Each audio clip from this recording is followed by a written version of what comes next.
Oke, kita lanjut. Masih materi sel tentang macam-macam makhluk hidup berdasarkan selnya. Ya. Yang pertama ini yang jangan dulu lihat gambar ini, lihat aja tulisan yang di bawah ya.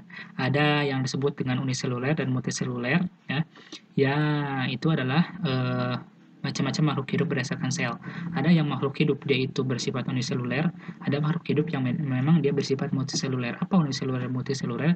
Ya kalau uniseluler ya, seluler itu sel ya. Berarti uni dia itu hanya mempunyai satu sel, satu buah sel. Itu yang dinamakan dengan uniseluler. Adalah makhluk hidup yang hanya mempunyai satu sel. Itu uniseluler. Kalau misalkan multiseluler, dia itu makhluk hidup yang mempunyai lebih dari satu sel. 2, 3, 4, dan lainnya. Itu multiseluler. Kalau multiseluler itu kayak tumbuhan, hewan, itu multiseluler. Kalau uniseluler kayak bakteri, itu uniseluler. Kalau bakteri, hanya mempunyai satu sel.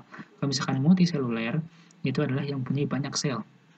Contohnya hewan, manusia, tumbuhan, itu. Itu yang pertama. Yang kedua adalah bisa dibedakan dari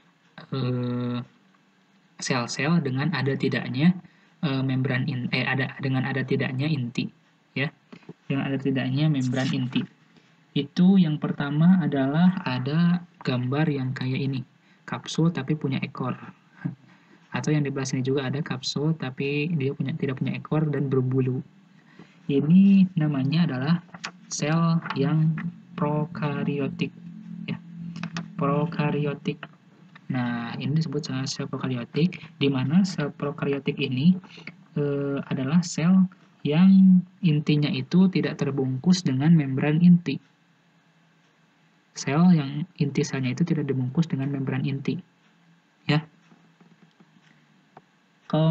Contohnya apa? Contohnya adalah bakteri, alga biru, ya, yang bersel satu.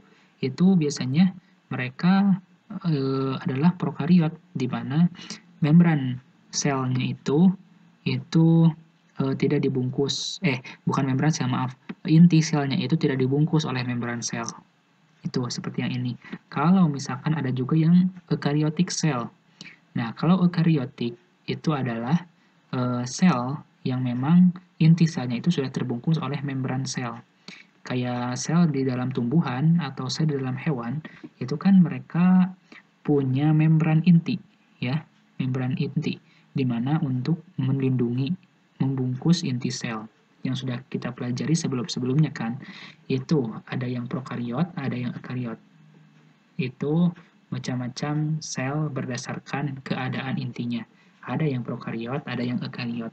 Yang eukaryot ya udah kita bahas ya waktu kemarin-kemarin, yaitu tentang struktur sel hewan atau tumbuhan termasuk ke dalam eukaryot dan termasuk pula ke dalam multiseluler.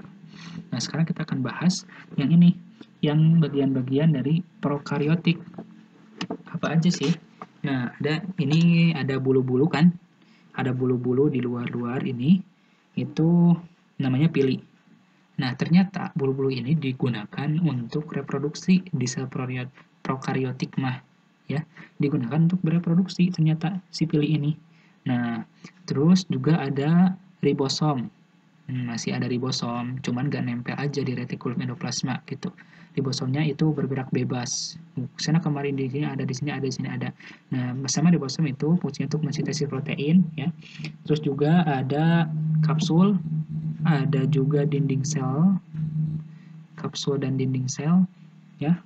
Mereka berperan sebagai pelindung, ya, pelindung, sebagai pelindung. Wis, ada dua ya, sama kayak yang tumbuhan gitu, punya dua pelindung.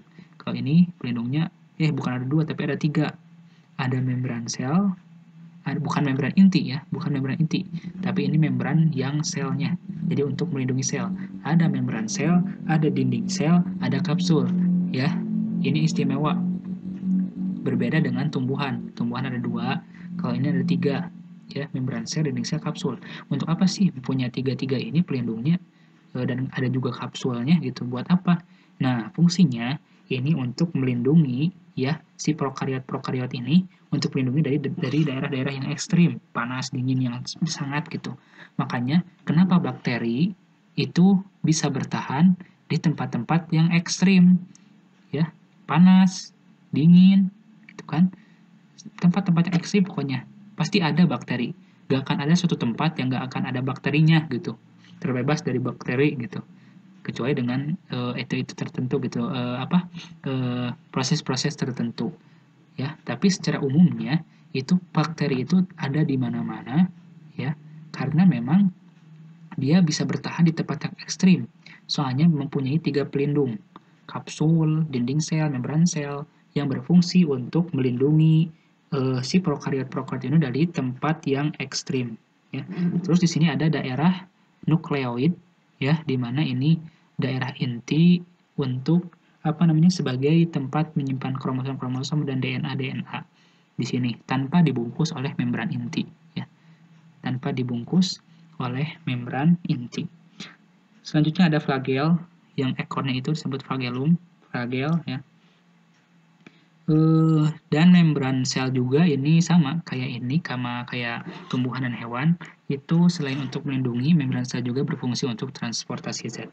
Untuk transportasi zat kita akan bahas di kajian atau dibahas di materi yang akan datang. Itu untuk transportasi karena sangat harus menurut saya itu harus dipisahkan dengan ini. Kita tahu aja bahwa membran sel itu untuk saat ini kita harus tahu saja bahwa membran sel itu fungsinya selain untuk melindungi sel, dia juga untuk transportasi zat. Itu macam-macam makhluk hidup berdasarkan sel. Ada yang uniseluler dan multiseluler, ada juga yang makhluk hidup dengan sel yang eukariotik, ada yang prokariotik. Ya, mungkin itu saja. Sekian dari Albar EduTech Tips untuk biologi episode kali ini. Mohon maaf bila ada kesalahan-kesalahan.